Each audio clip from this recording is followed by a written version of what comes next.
네, 요즘 40, 50대 이상의 중년이요. 허리 펼 일이 없는 세대라고도 칭해진다고 합니다. 평소에는 일이 점점 많고 힘들다 보니까 허리 펼 시간 없죠. 은퇴 후에는 또 허리 펼 여유조차 가지지 못하기 때문이라고 합니다. 네. 은퇴 후에 육아에 뛰어들기 때문인데요. 실제로 허리 통증으로 병원에 찾는 중년 이상의 분들의 40% 이상이 손자를 키우고 있었다고 합니다. 척추 질환은 거의 수술이다 라는 이런 공식 때문에요. 파스 한 장으로 겨우겨우 견디다가 무작정 수술대에 오르는 경우도 많다고 합니다. 네. 그런데 허리 통증이야말로 진단에 따른 치료가 정말 중요한데요. 그 증상에 맞는 올바른 치료법을 선택하는 방법, 오늘 그 눈을 키워보겠습니다.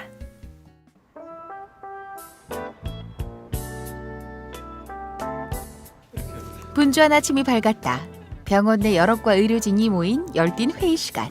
밤에 잠을 못 자거든요. 지팡이 짚고 걸어오셨더라고요.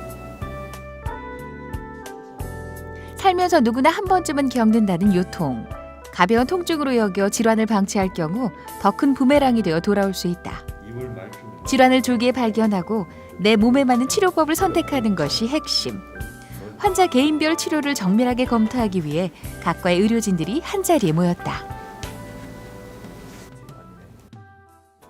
그러니까 나는 여기 증상 자체가 이렇게 레그 페인까지 같이 있었어.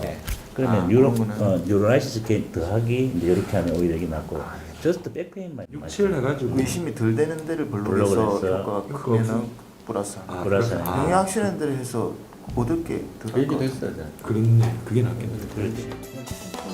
요통을 유발하는 정확한 원인을 파악하는 것이 치료의 관건. 박찬영 병원장이 척추 통증의 올바른 치료법을 안내한다.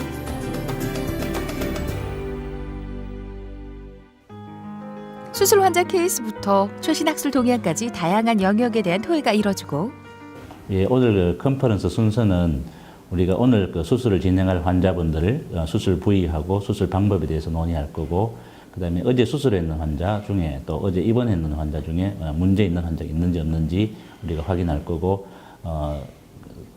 마지막으로는 서울에서 진행하는 전국 화상회의에 참여할 예정입니다. 기존의 병원 컨퍼런스와는 달리 다소 색다른 광경이 눈에 띈다. 전국 병원 체내 의료진 약 150명이 참여한 영상회의가 한창. 실시간으로 환자 증례를 토의하는 것은 물론 국내외 학회 연구 현황과 화제 전화를 공유하는 자리. 보다 폭넓은 정보를 교환하고 동시에 다자간 협의가 가능해 치료의 정확도를 높인다. 이것은 환자들에게 신뢰도가 높은 의료 서비스를 선사할 수 있다는 가장 큰 장점이 있다. 예, 전국 우리 그 9개 병원이 참여하는데 우리가 경험하지 못했던 경험들을 간접적으로도 또 우리가 경험할 수 있고, 또한 그 이렇게 그 타 병원에서 문제가 됐던 것들을 이렇게 서로 공유를 하면 우리 병원에서는 또 다른 병원에서도 그거를 거울 삼아 훨씬 더 환자한테 좋은 의료의 질을 제공할 수 있다고 생각합니다. 의료진의 하루는 환자의 상태를 체크하는 일로 시작해 끝이 난다는 말이 있듯 환자의 건강을 매시간 확인하는 것이 필수. 수술 경과와 현재 몸 상태 그리고 회복 과정까지 환자의 사소한 부분도 놓칠 수 없다. 박지 언니, 솔사이티스. 만지면 아파요. 지금 이게 더 아파? 이쪽에도 아프고요. 응. 이쪽에도 터질같이 아프고. 여기 하고 네. 이렇게 그지? 이렇게도 아프고. 그간 지연 씨를 괴롭힌 극심한 다리 통증, 시술 후 꾸준한 경과 관찰이 진행 중이다. 빼자고 했는데.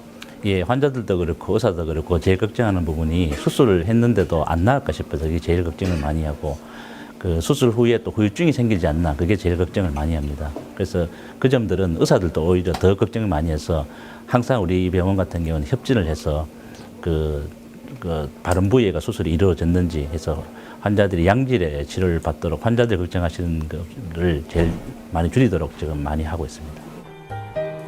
평소 생활 습관 교정으로 질환 부위를 단련하는 것이 건강 관리의 핵심. 꾸준한 운동은 약해진 근육을 단련시키고 수술 전후 환자의 기능 회복에도 큰 도움을 준다. 특히 척추 질환으로 수술을 받은 환자에게 근력 강화 운동은 선택이 아닌 필수. 병증의 재발 가능성과 통증을 줄이는 데 효과적이다. 또한 운동 치료는 척추를 불안정하게 만드는 원인 요소를 정확히 찾아내 환자별 맞춤 처방에도 활용성이 높다.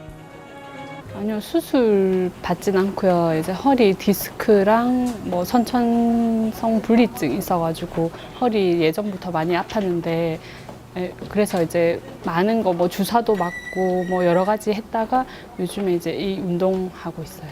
지금 3개월째 하고 있는데 처음에 운동해서 이렇게 정말 효과가 있을까, 이렇게 단기간에 효과가 있을까 많이 좀 의심했었는데 3개월째 하고 있는데 많이 좋아진 것 같아요. 수술도 잘 됐지만 또 운동으로 해가지고 허리 근력 키우는데 도움이 많이 됩니다. 운동 치료는 여러 가지 신체 근육군들을 서로 상호의존적이고 협동적으로 쓸 수 있게끔 해서 우리 스스로가 근육을 재조정해서 다양하게 근육을 쓸 수 있도록 역할을 해주는 중요한 역할을 하고 있습니다. 잘못된 자세 습관과 생활의 변화로 각종 통증에 노출된 채 살아가는 현대인들. 통증에 대한 정확한 진단과 처방이 따를 때 비로소 건강의 길이 보인다.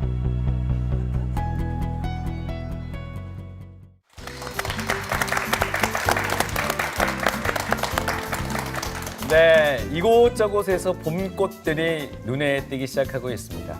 근데요, 봄이 되면요, 신경외과를 찾는 환자들이 또 그렇게 많이 늘어난다고 합니다. 네, 아무래도 겨우내 움츠리고 있었던 몸이 활동량이 많아지면서 이 통증도 같이 심해지기 때문인데요. 통증 없이 봄을 맞이하는 방법 네. 이분께 여쭤보도록 하겠습니다. 마취통증의학과 전문의 박찬홍 병원장님 모셨습니다. 어서 오세요. 예, 반갑습니다. 근데 허리 하면요, 많은 분들 그러십니다.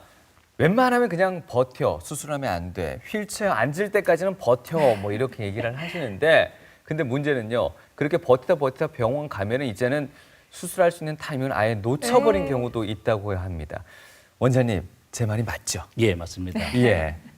예, 진료를 하다 보면 이게 병원에 왜 늦게 오는 걸 보니까 이게 무서워서 사진 찍으니까 뭐 심하니까 혹시 병원에서 수술을 하라고 하고 싶어서 못 오신 분 되게 많습니다. 네. 이제 안타깝죠. 오셔가지고 조기에 검사 받으면 수술까지도 안 가고도 충분히 나을 수 있는데 그런 분들은 와서 보면 벌써 시간이 많이 지나서 네. 신경의 변성까지 와서 수술해도 결과가 계속 안 좋은 경우가 남아 있는 경우들이 흔하거든요.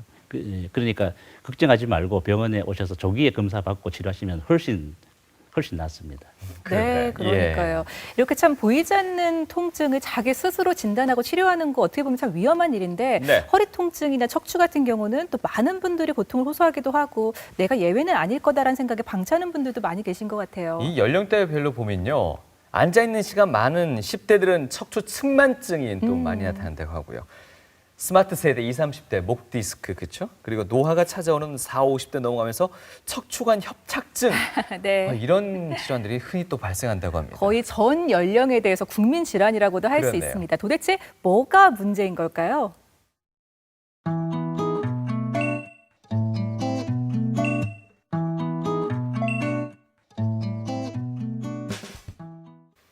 전문가의 선택, 척추 건강에 대한 오해와 진실, OX 퀴즈를 통해서 확인해 보겠습니다. 네, 먼저 첫 번째 질문 드리겠습니다. 이 잘 낫지 않는 두통, 척추 질환이 원인일 수 있다. 네, 어떻습니까?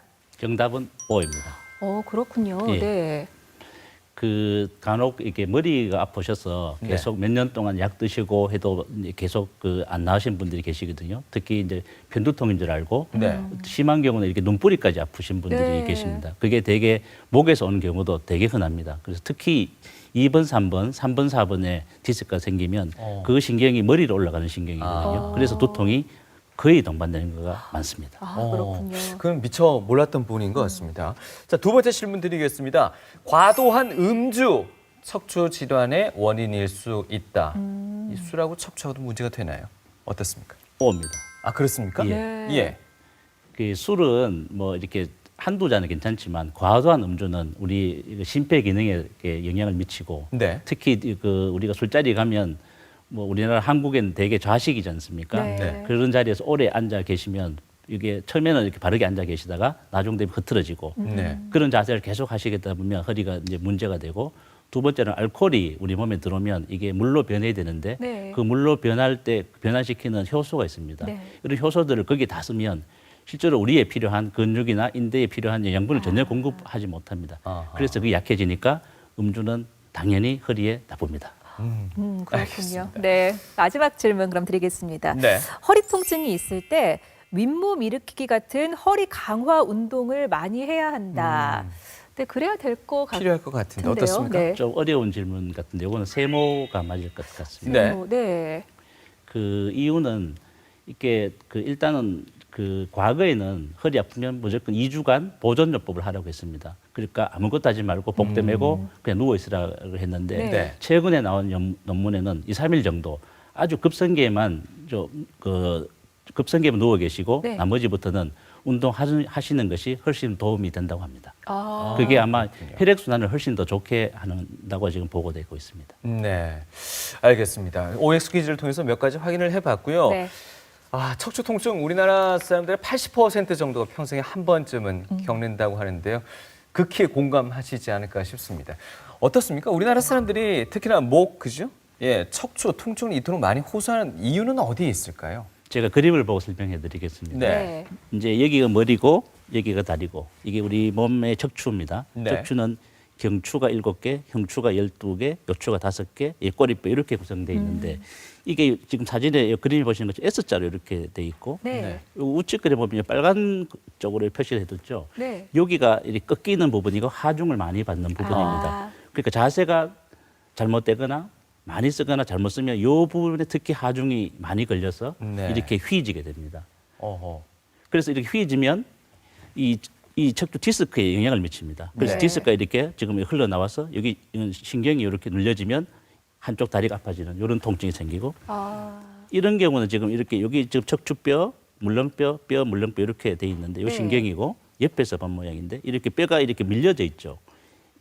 이게 이제 그 전이증이라 하는데 선천적으로 생기는 경우도 많고 네. 후천적으로 생기는 경우도 많은데 이런 경우는 일을 많이 하셨는데 바른 자세로 일을 하신 게 아니고 아. 무거운 것들 쌀가마니 들 때 이렇게 바른 자세를 안 하니까 이 뼈가 이렇게 밀려지는 경우. 그래서 이거 다 합치면 이렇게 그 퇴행성 변화가 다 일어납니다. 저 뒤에 관절에 여기 신경 나오는 구멍인데 구멍도 좁아지고 디스크의 변성도 생기고 네. 이런 경우는 수술해도 예후가 별로 안 좋은 아. 경우입니다. 그래서 생기는 원인은 그 선천적으로 생기거나 아니면 자세를 안 좋은 자세를 했거나 많이 쓰거나 이런 경우에 이렇게 병이 생기게 됩니다. 저렇게 네. 심각해지면 수술 후에 예후도 안 좋다고 하니까 좀 조기 치료가 중요할 것 같기는 한데 네. 이 허리가 아플 때 뭐 뜨뜻한 찜질을 한다든가 목욕을 하거나 푹 쉬거나 하면 또 금방 괜찮아지는 경우가 있거든요. 그러다 보니까 이제 병원 갈 생각을 안 하고 또 쉬면 낫겠지 뭐 이렇게 간과할 때가 많이 있는 것 같습니다.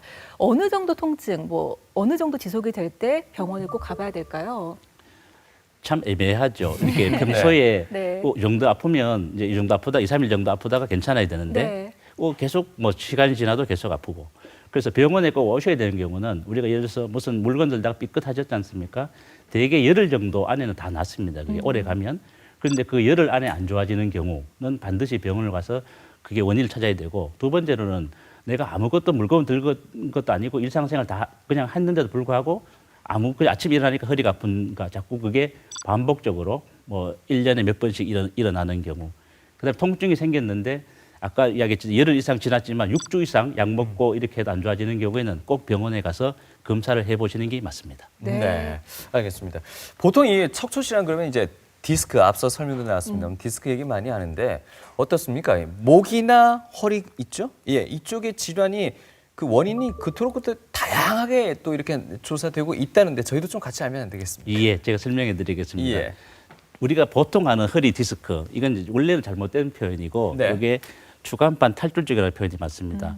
이게 지금 제일 흔하고 아까 말씀드렸지만 잘못된 자세인 경우에 이게 이제 MRI 사진인데 네. 이게 이제 뼈 여기 물렁뼈, 물렁뼈고 여기 4번, 5번 사이 보면 여기 물렁뼈를 하얗게 이렇게 보여 정상입니다. 네. 여기 뭐 새카맣게 여기 신경이고 크게 네. 내려온 신경이고 여기 눌려지죠. 네. 요 그림을 그냥 그림으로 치면 이렇게 됩니다. 이렇게 신경이 눌려지니까 이게 탈출증이 되고 그다음에 여기가 튀어나왔는 요건 단면으로 본 건데 이게 물렁뼈 여기 신경이고 여기 눌려지는 겁니다. 네. 그래서 제일 이제 흔하게 다리가 아프거나 허리가 아프거나 이제 어떤 분들은 이렇게 말합니다. 나는 다리가 아프다, 나는 허리가 아프다 이야기하시는 분, 이거는 요 튀어나오는 방향에 따라서 틀려집니다. 이렇게 튀어나오면 다리만 아플 수 있고 중간으로 이렇게 튀어나오신 분 계시거든요. 요 그림처럼. 네. 그러면 허리, 다리가 같이 아플 수도 있고. 근데 이거는 대개 이제 이런 것 때문에 생깁니다. 무거운 물건 들 때, 또 청소 잘못할 때, 우리 청소기 자세가 참 안 좋은 자세거든요. 그렇게 할 때 탈출증이 잘 생기고 앉았다가 일어설 때 아프거나. 네. 그 다음에 우리가 학생 때는 실은 이 질환이 별로 안 흔했습니다. 이 척추관 협착증이란 말은. 네. 그 협착이라는 말을 자꾸 그 진료하다 보면 오해를 하시는데 뭐가 이렇게 눌려지는 게 아니고 우리 수도관으로 치면 이 관이 좁아진 겁니다. 그러니까 그 신경 나가는 구멍이 좁아진 증이 이렇게 협착증인데 이게 그 대표적인 증상이 못 걸어갑니다. 어떤 분들은 싱크대에 서지도 못해. 아침에 일어나서 싱크대 하면 이렇게 팔을 짚어야 되고 그다음에 한정거장 절대로 못 걸어가는 여기 간헐성 파행이 이게 전형적인 증상이고 이게 심하다 보면은 내 발에 끔이 붙어서 신발이 벗겨진지 안 벗겨진지도 모르고 모래 위를 걷는 듯하고 그다음에 신경이 더 변성이 오면은 시리고 저리고 여름에도 양말 신고 자시는 분들이 많습니다. 그래서 협착증이 요새 굉장히 흔하고 오히려 디스크보다 더 흔하고 이에 대한 치료법들이 많이 요새 개발되고 있습니다. 그다음에는 이게 전방 전이증인데 아까 제가 설명했듯이 이게 이제 그 MRI 사진인데 뼈를 옆에서 본 사진, 이 뼈고 여기 이제 물렁뼈 물렁뼈인데 여기 네. 보시면 이 뼈가 뒤로 밀려졌죠 이렇게. 네네. 예. 이거도 보면 이제 그 일반 엑스레이 사진인데 뼈가 이렇게 오다 이 뼈가 뒤로 이렇게 밀려졌습니다. 네. 이런 분들이 대개 몇 살 때 오시는가 하면 50대에서 60대 사이에 내가 멀쩡했는데 허리가 갑자기 아프다 이렇게 찍어보면 이런 분들이 되게 많습니다. 이 척추 전방 전이증. 이런 분들이 전형의 특징이 1년에 몇 번씩 심하게 아프니까 그냥 약 먹고 견디고 병원을 시기를 늦춰서 오는 경우가 되게 많습니다. 그리고 일하고 난 뒤에 허리가 많이 아프고 네. 저녁에 특히 이런 분들이 되게 심합니다. 그다음에 이 병을 잘 못 찾아내는 경우가 많습니다. 디스크 내장증인데 뭐 이제 내장증이라니까 좀 이상하죠. 이게 이제 여기가 아까 여기 물렁뼈죠. 여기 물렁뼈 여기 하얀 거 여기 이제 신경이 내려오는데 하얀 거 하나 보이죠. 네. 예. 요 옆에서 보면 요럴 겁니다. 요렇게. 요거는 디스크 찢어진 겁니다. 예. 주간판 탈출증은 아까 탈출된 걸 했죠. 네. 이거는 이렇게 물렁뼈가 찢어진 거고 탈출된 건 전혀 없습니다. 이런 분들 전형적인 증상이 우리가 여기서 회식하러 가거나 이렇게 밥 먹으러 식당에 가서 그냥 네. 일반 의자 말고는 못 앉아 있어. 5분 이상. 제가 이 5분 이상 적어놨는데 어떤 분들은 1분도 못 앉아 있습니다. 도저히 뭐 앉자마자 일어서야 되고 이런 분들이 이게 옛날에는 이걸 병을 못 찾아냈어요. 이게 병을 일으킨다는 거를. 그래서 이런 분들이 의외로 또 되게 많고 간혹 여기 보시면 다리로 내려간 통증도 이런 분들이 생기는데 그걸 우리가 이제 그 연관통이라고 얘기하거든요. 이거는 보시면 그 정상적인 MRI 사진입니다. 신경이 눌려지는 것도 전혀 없고 병원 가서 사진 찍으니까 너 꾀병이다.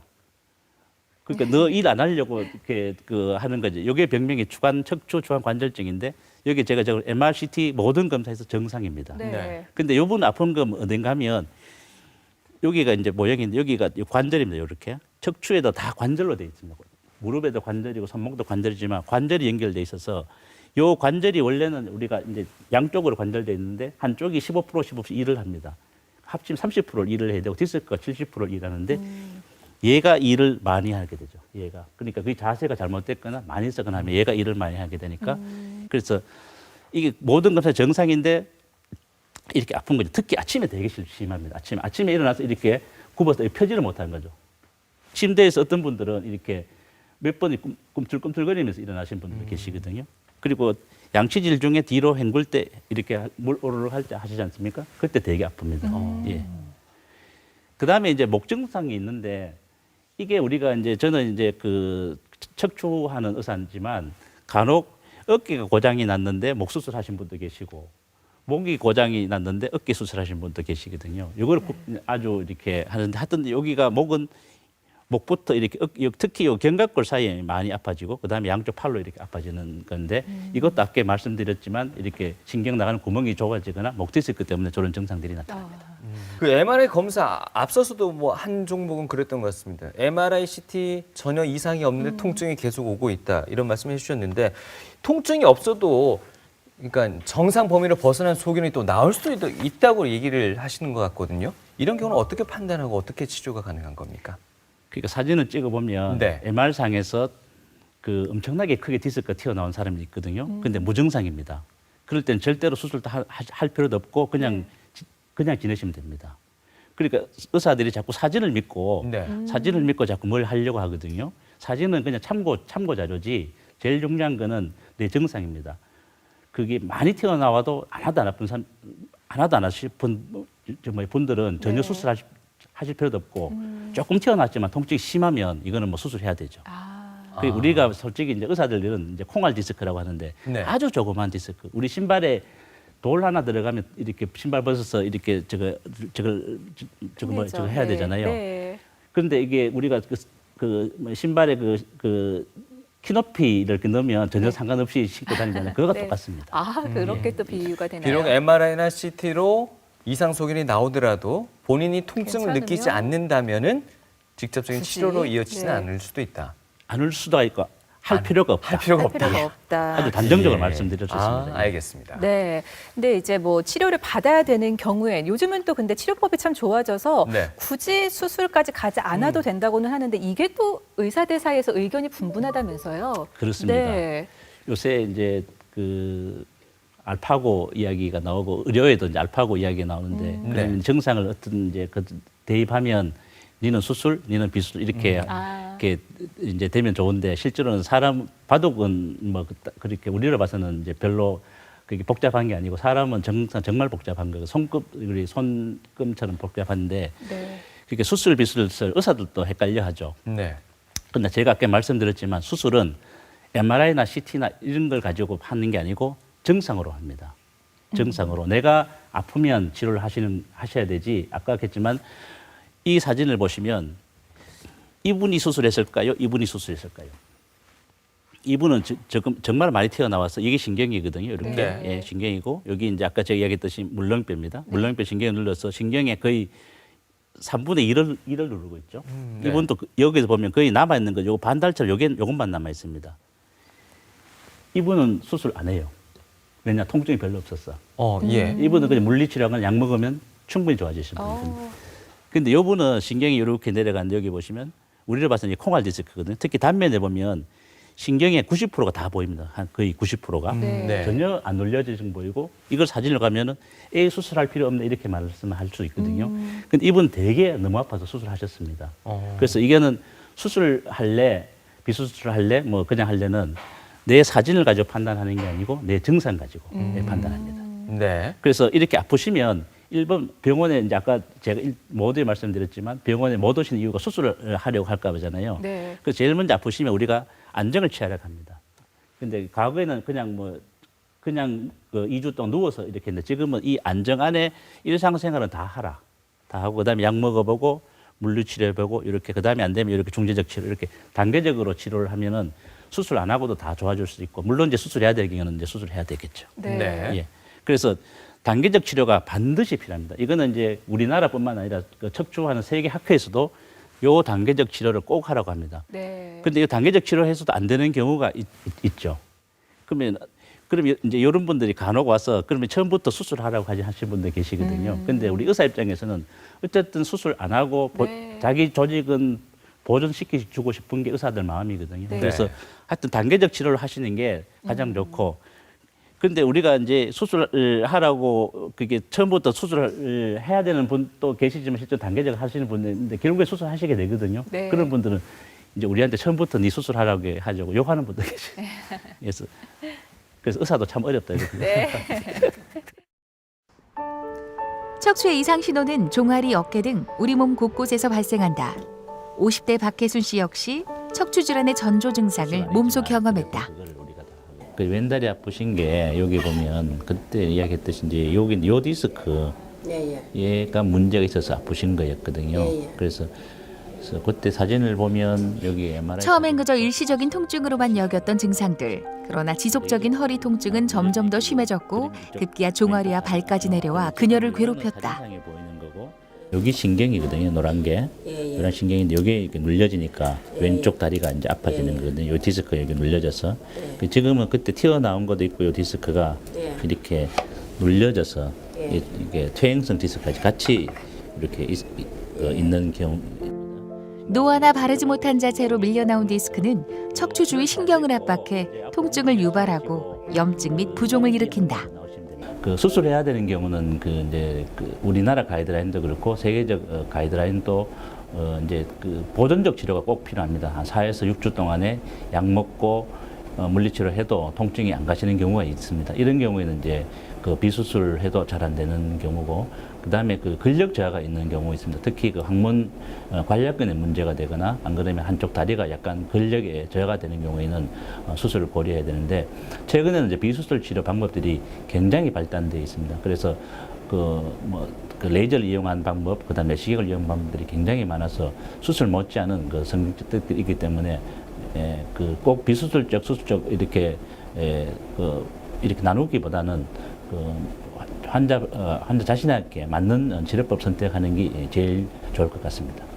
이 발부터 허리도 너무 아프고 이 발부터 이렇게 막 저려가지고 정말로 누우면 아픈 통증이 너무 심해서 그래 뭐 허리 수술하려고 이 병원에 왔는데 그 또 원장님께서 막 한번 시술을 한번 해보자 하셔가지고 그래가 막 시술을 해도 될까 말까 좀 자질을 했어야 하다가 그래서 막 큰맘 먹고 시술을 한번 해보자 이렇게 시술을 했습니다. 했는데 시술하고 나오니까 하고 나오는 순간부터 통증이 하나도 없더라고요.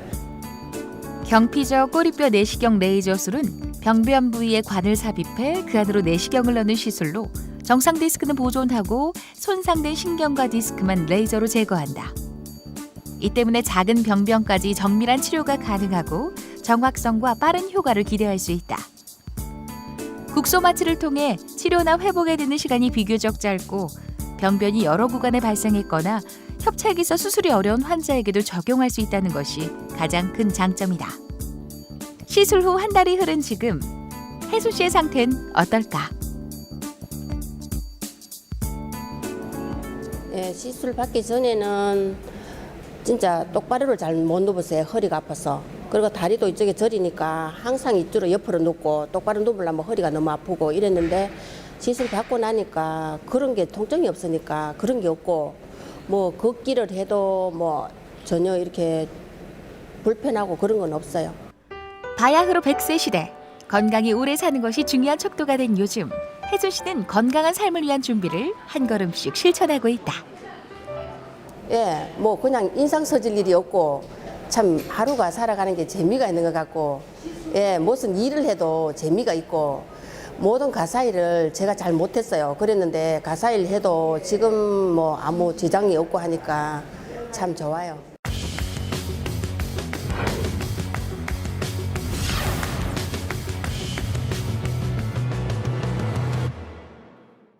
네, 척추 질환 중에서도 감별이 어려운 질환 중에 하나가 바로 목하고 어깨라고 하는데요.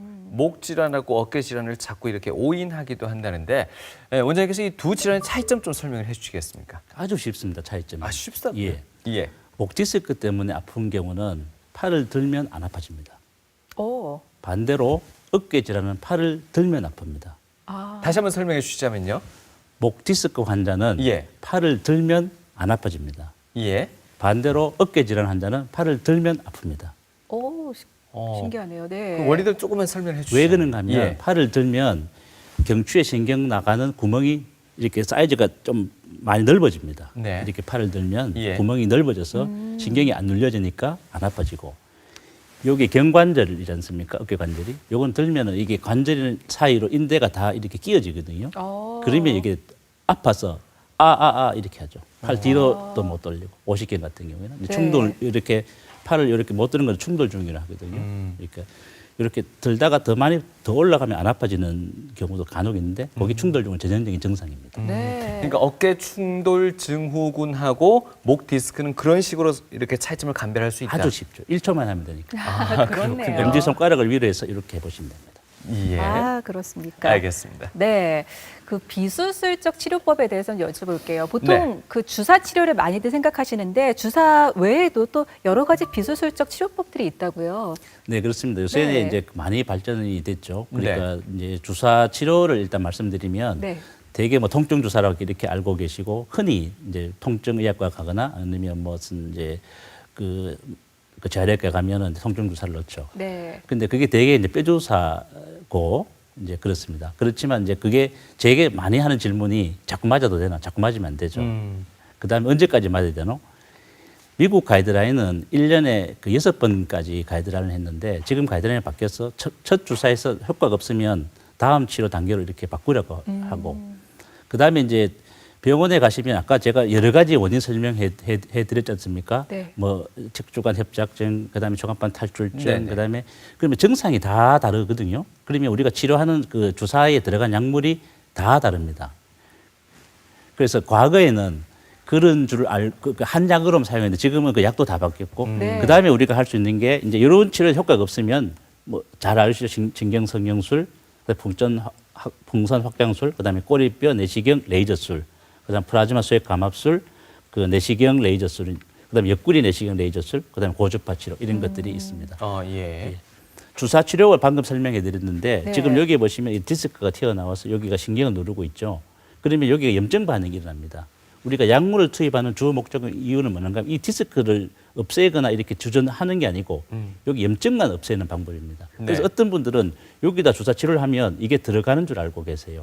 이거는 주사 치료에서 통증이 없어지면 대개 1년이나 1년 반 정도에 튀어나온 분들의 한 그 80~90%는 저절로 없어집니다. 요걸 없애는 물질이 나오거든요. 그래서 주사 치료를 해도 충분하게 효과가 있다 이렇게 네. 말씀드립니다. 그다음에 제가 말씀드렸지만 주사 치료가 모두 같은 약이 절대로 아닙니다. 증상이 다르기 때문에. 그래서 그 제가 요걸로 상을 받았던 이야기인데 네. 그러니까 신경 주사 방법의 주사약이 완전히 다릅니다. 병에 따라서. 그래서 옛날에는 뼈주사를 많이 사용했지만 지금은 뼈주사를 거의 사용 안 합니다. 급성기 예를 들어서 물건 들다가 삐어서 오는 사람 계시지 않습니까? 그런 경우에는 우리가 뼈주사 약을 사용하지만 나머지 협착증이나 이런 경우에는 완전히 다른 약을 사용을 합니다. 네. 더 하나만 더 여쭤보자면요. 앞서 그 주사로 그 염증 부위에 염증을 삭혀준다고 말씀하셨잖아요. 네. 그 염증의 재발은 어떻게 됩니까?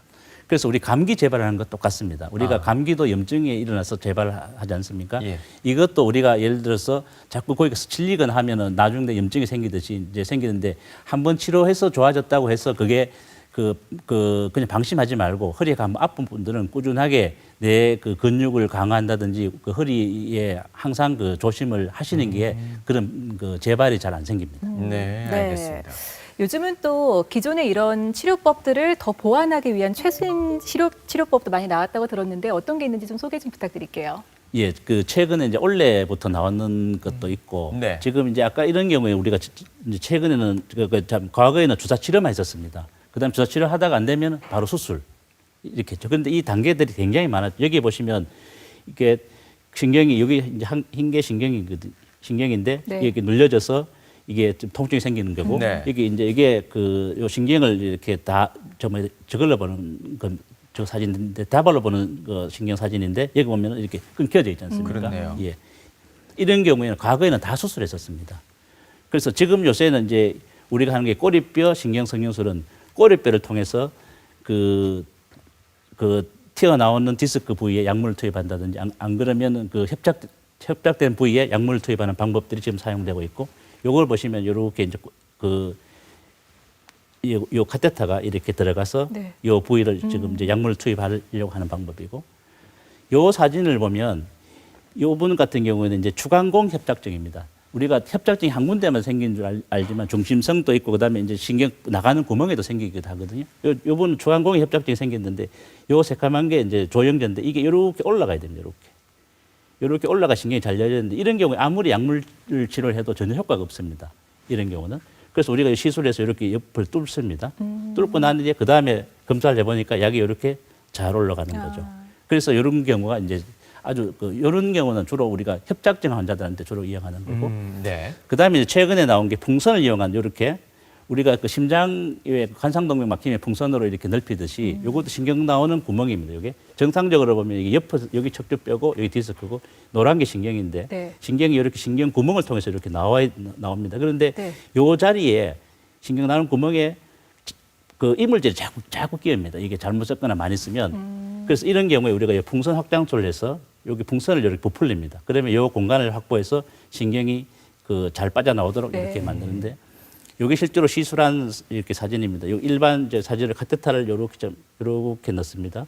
넣고 여기 보시면 요거 약간 새까맣게 이렇게 네. 보이시죠? 요 풍선이 이제 부풀려서 그 좁아진 부위를 이렇게 넓히는 거고 네. 그 넓히고 난 뒤에 보면 이 이제 그 카테타 위로 잘 올라가는 이런 소견을 보여주고 있습니다. 네. 그다음에 이거는 목인데 여기가 네. 이제 여기가 머리고 이게 턱, 여기가 등입니다. 네. 등이고 여기 보시면 하얀 게 여기 신경이고 여기 뼈, 이게 그 물렁뼈, 뼈 물렁뼈인데 이분도 디스크 같은 경우에 이렇게 목에도 이렇게 카테타를 이용해서 좁아진 부위를 넓히는 목신경 성형술도 이렇게 시행을 하고 있고 네. 이게 이제 우리가 그 척추 추한 관절자 아까 이야기했지만 그 병원에 가서 찍으니까 MR도 정상이고 CT도 정상이고 네네. 이렇게 관절이 고장 났는 경우에 요거는 이제 고주파를 이용해서 요 신경에다 직접 치료를 합니다. 그래서 옛날에 다 이렇게 수술하라고 옛날에 이런 경우에는 다 이렇게 그 큰 수술했죠. 여기 그런데 이런 경우에도 다 요새는 비수술로 다 이렇게 치료를 할 수 있고 그다음에 아까 제가 그 디스크 내장증이라고 말한 거 있죠. 여기 찢어졌는 거. 네네. 예, 찢어졌는 경우에 요거를 이렇게 그 요새는 플라즈마 감압술을 이용해서 요 찢어진 거를 이렇게 태워 없애는 방법들이 있습니다. 그래서 제일 좋은 적응증은 요 디스크 내장증이 제일 좋고 그다음에 추간파 탈출증 환자들한테 우리가 이용할 수도 있고 네. 원리는 이렇습니다. 이렇게 요 끝에서 플라즈마가 나옵니다. 플라즈마가 나오면 여기 찢어진 부위를 다 없애고 요 신경도 다 없애고 그렇게 치료해서 하는 방법. 요 디스크 환자한테도 이렇게 사용할 수 있는 방법이고 이렇게 튀어나오거나 찢어진 네. 부위가 여기 보시면 이렇게 거의 없어졌죠. 예, 이렇게 이제 치료할 수도 있습니다. 그래서 그 비수술 치료의 장점은 뭔가 하면 1번 절개를 하지 않는 건 당연하지만 제일 큰 장점은 뭔가 하면은 정상 조직을 보존하는 겁니다. 옛날에는 예를 들어서 이렇게 사과가 그 뭐 어느 정도 이렇게 그 손상이 됐으면 반 이상을 이렇게 없앴어요. 그리고 우리가 다 먹을 수 있는 부분도 이렇게 잘라냈는데 네. 과거에는 그게 맞는 줄 알았는데 어쨌든 정상 조직을 보존하는 게 가장 좋습니다. 네. 그래야 우리 100세 시대니까 100세까지 살아야 되시니까 그래서 그렇게를 하는 방법들이 이런 방법들입니다. 그래서 절개를 하지 않지만 절개를 하지 않는 건 당연하지만 정상 조직을 이렇게 그 항상 보존하고 네. 일상생활이 뭐 가능하고 시술 시간이 대개는 이렇게 오래 안 걸리는 거고 그다음 전신 마취를 하지 않는 거고 특히 이제 요 질문 하시는 분들이 되게 많습니다. 요새는 특히 이제 나이 드신 분들이 병원에 많이 오시니까 네. 나는 여기에 뭐 스텐트 넣네. 그다음에 뭐 뇌혈관이 있네. 이런 분들이 계시거든요. 그래서 그런 분들이 실은 뭐 전신 마취 수술하기 되게 두려워하시거든요. 그래서 앞에 제가 말씀드리는 그런 시술들을 하면 충분히 특히 이제 협착증이나 디스크 튀어나오는 경우, 내장증 같은 경우에는 과거에는 다 수술을 하셨습니다. 주사 치료 안 되면 중간에 생략하고 바로 수술하셨는데 그런 중간 단계가 있어서 수술 안 하고도 충분히 좋아질 수 있고 이런 비수술의 이런 장점들도 있습니다. 네.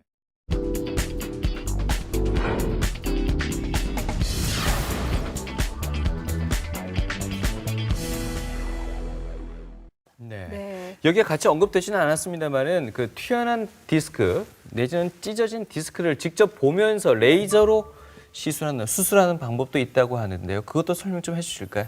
예, 지금 이게 전통적인 방법입니다. 이게는 이제 1992년도 정도에 우리나라에서 이제 최초로 시정했는 방법이고 네. 병원에 가면 이렇게 내시경 한다는 되게 말하면 이게 내시경 레이저술입니다. 네. 요 튀어나온 디스크를 옛날에는 전신 마취해서 뒤를 절개를 해서 이 디스크를 끄잡아냈지만 지금은 여기 보시면 시술한 장면인데 통 안으로 내시경을 넣고 이쪽으로 레이저를 넣어서 이 디스크를 이렇게 절개하는 그 방법이고 이 방법은 되게 올해도 또 벌써 한 10몇 년 돼서 굉장히 그 학문적으로 정립도 많이 돼 있고 네. 아주 안전하게 시술할 수 있는 방법이고 요게 이제 우리나라의 작년부터 우리나라에서 지금 시행하고 있는 방법입니다. 옆구리 내시경 레이저술인데 통 넣는 방법은 똑같지만 이건 디스크 안에 이제 직접 그 레이저를 넣는 게 아니고 그 튀어나오는 부분에만 레이저를 이렇게 조사하는 방법이어서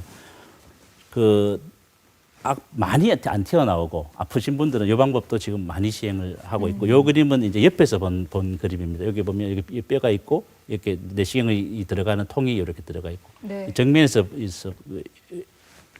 보면 이렇게 그 통이 이제 이렇게 들어가 있고 네.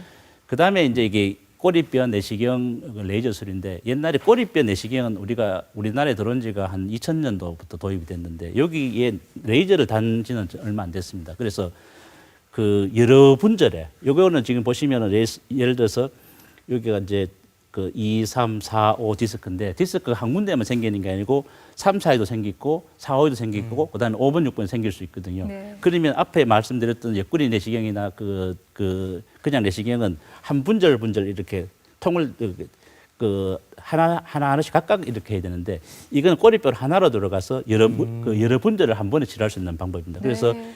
여기에 내시경이 달려 있어서 요 끝 내시경을 보고 요건 실제로 본 사진이거든요. 그래서 지금 잘 모르겠지만 요게 디스크고 요 디스크를 레이저로 제거를 하면 디스크를 제거하는 방법입니다. 이 방법도 이제 나온 지는 한 얼마 안 됩니다. 네, 말씀해 주신 거 보니까 그래도 기술이 참 많이 발전을 해가지고 큰 상처 내지 않고도 아주 효과적으로 치료할 수 있는 방법들을 알려주셨습니다. 네. 하지만 수술이 필요한 경우도 아직까지는 있죠. 네, 어떤 경우에는 이렇게 수술대에 누워야 하나요? 요 그림이 네. 요게 적어놨는 게 그 세계적인 가이드라인입니다. 그래서 4 내지 6주 정도 치료해도 요 치료해도란 말은 앞에 거 이야기입니다. 그 안정치료, 그다음에 약물치료, 물리치료, 그다음에 그 중재적 치료 해도 통증이 조절 안 되는 경우는 특히 밤에도 심한 경우는 이거는 수술을 해야 되고 네. 두 번째로 근력이 떨어지는 경우 있습니다. 그러니까 다리가 힘이 빠졌다든지 심한 사람은 이렇게 항문 관략근에 이렇게 좀 이상한 분도 계시거든요. 그 소변도 좀 샌다는 분도 계시고 이런 분들은 조기에 수술하셔야 되고 세 번째로는 아이고 나는 뭐 다 싫다. 환자가 그 수술하면 뭐 근데 이런 경우는 의사가 만약에 수술할 정도가 아니면 실제로 안 합니다. 안 하고 그냥 이렇게 정말로 그런데 뭐 본인은 안 해본 거 없다 하시는 분도 계시거든요. 보존적 치료를. 그래서 수술을 해달라는 분들도 계시는데 우리가 봐서는 수술 안 하고 충분히 좋아질 또 계시는데 네. 그래서 제가 조금 이렇게 해놓고 지금 뭐 수술할까 비수술할까 이렇게 해놓잖아요. 아까도 제가 말씀드렸지만 제일 중요한 거는 뇌 정상입니다. 뇌 정상이 제일 중요하고 사진을 가지고 판단은 절대로 하시면 안 되고 단계적으로 하시는 게 가장 중요하고 그래서 수술을 하려면은 정확한 진단에 근거한 충분한 치료를 한 후에 아까 이야기했지만 그래서 수술하시는 게 맞고 수술을 하면은 되돌릴 수가 없습니다. 그거는 이제 물론 우리가 최소 침습을 해서 보존적 치료를 하지만 정상 조직도 어느 정도가 손상을 입어야 되거든요. 그런데 우리가 말하는 비수술 치료나 최소 침습을 하면 정상 조직을 거의 99% 이상 보존하기 때문에 그 상처 부위만 고장난 부위만 이렇게 해서 합니다. 그래서 요게 정확한 진단에 근거한 충분한 치료를 한 후에도 안 되면 수술을 해야 되는 게 이게 가장 중요한 이야기입니다. 네. 그래서 우리가 수술 방법은 되게 많습니다. 그 현미경 레이저 디스크 제거술인데 옛날에는 이게 허리 그냥 그 디스크 할 때 막 5cm 막 이렇게 열었지 않습니까? 그 현미경 레이저로 현미경자 들어가는 경우는 되게 1cm도 안 되게 조그맣게 늘고 이런 수술은 되게 진짜 큰 수술입니다. 이렇게 유압술 하는 거는 이렇게 내 몸에다가 나사를 이렇게 박는 수술이거든요. 그래서 어느 누가 내 몸에 나사 박고 싶겠습니까? 그래서 네. 병원에 조기에 오시면 나사 안 받고도 저런 방법들을 충분히 할 수 있는데 안 되면 이제 나사를 박아야 되니까 이런 방법들도 이제 수술적 방법으로 치료를 되고 있습니다. 그래서 수술하든 비수술하든 정확한 진단 이게 가장 중요합니다. 정확한 진단은 제일 중요한 건 아까 제가 얘기했듯이 의사와 환자의 문진, 촉진이 가장 중요하고 과학적 근거는 사진을 이용해서 우리도 그래도 사진 그다음 피검사를 해서 그걸 근거를 해서 일단은 단계적으로 치료를 하는 것이 가장 좋은 방법입니다. 알겠습니다. 지금까지 이제 수술까지 이렇게 계속해서 짚어보고 있는데요. 이제 조금은 정리를 해야 될 것 같습니다. 원장님 어떨까요? 수술 후에 이 관리가요, 전체적인 치료의 완성도를 높이는데 한 몇 % 정도 차지할까요? 제가 봐서는 수술 후의 관리가 거의 뭐 99%라고 생각합니다. 그렇습니까? 예. 그 이유가 뭔가 하면 이제 수술 후에 간혹 아프시다 하는 분들 계세요. 수술을 했는데도 왜 더 아프냐. 그래서 그런 경우는 대개는 우리가 봐서는 수술 이 잘못된 부위 수술했거나 원인이 약간 좀 과학적 근거에 정확한 병변 부위를 못 찾고 그다음에 두 번째로는 수술을 덜 했거나 그러니까 수술을 제거를 덜 한 거죠. 제거를 덜 하고 유압을 예를 들어서 한 3마디 정도 유압을 해야 되는데 한 마디만 유압했거나 이런 경우. 그다음에 세 번째로는 이렇게 했는 부위에 다시 재발되는 경우가 있거든요. 이제 앞에 두 개는 의사의 실수죠. 근데 뒤에 거 이제 재발되고 이런 것들은 실은 본인의 그 노력도 있거든요. 그래서 처음에 수술하시고 나면 퇴원하시고 나면 한 6개월 정도는 좀 아프시다. 그 다음부터는 막 이렇게 날아갈 것 같거든요. 그때는 정상적인 사람보다가 더 많이 허리를 써요. 뭐 등산도 가고 무거운 것도 막 쥐고. 그래서 내 몸에 나사가 박혀 있거나 이런 분들은 최소 1년 이상은 그 조심해야 되고 그다음에 1년 지나고 나서 사진을 찍어봐서 그게 나사가 내 몸에 내 몸하고 좀 고정이 잘 돼 있는지를 꼭 확인하시고 난 뒤 그 다음에 운동하셔도 늦지 않습니다. 네, 알겠습니다. 네. 이렇게 치료를 받으신 분들은 재발 없이 잘 유지할 수 있도록 무엇보다도 사실 근데 예방이 더 중요하겠죠. 네. 끝으로 좀 좋은 허리, 좋은 척추를 간직할 수 있는 생활 습관이나 팁 같은 거 있으면 알려주시죠. 저도 왼쪽에 디스크가 있거든요. 저는 이제 네. 저도 수술 안 하고 지금 다 나섰습니다. 그래서 제가 하는 거는 운동합니다. 저는 이제 걷기를 많이 하고 그다음에 집에서 실내 자전거도 타는데 그게 이제 요 운동이 뭔가 하면은 그 유산소 운동 더하기 근력 운동입니다. 그래서 우리가 허리는 우리 건물하고 똑같습니다. 뼈가 이제 철골이고 옆에 시멘트 근육이죠. 그러면 뼈도 튼튼해야 되고 그다음에 근육도 튼튼해야 되는데 그 뼈가 튼튼하게 하려면 뭐 칼슘이나 뭐 우유도 잘 드셔야 되고 그다음에 근육을 튼튼하게 하시려면 결국에는 유산소 운동과 근력 운동을 해야 되는데 제일 좋은 거는 걷거나 그 수영하시는 게 가장 좋고 그럼 어느 정도가 좋은지 질문하시는 분들이 되게 많아요. 뭐 나는 막 2시간씩 하신다 이런 분들이 계시는데 그거는 절대로 안 되고 자기 나이에 맞게 하고 제일 좋은 거는 심박수를 자기가 잴 수 있거든요. 요새는 뭐 이렇게 나이 드신 분도 스마트폰을 이용하시니까 자기 심박수를 한 120에서 130 정도 올라가는 그 속도가 가장 그 심장에도 좋고 허리도 가장 좋습니다. 네, 알겠습니다.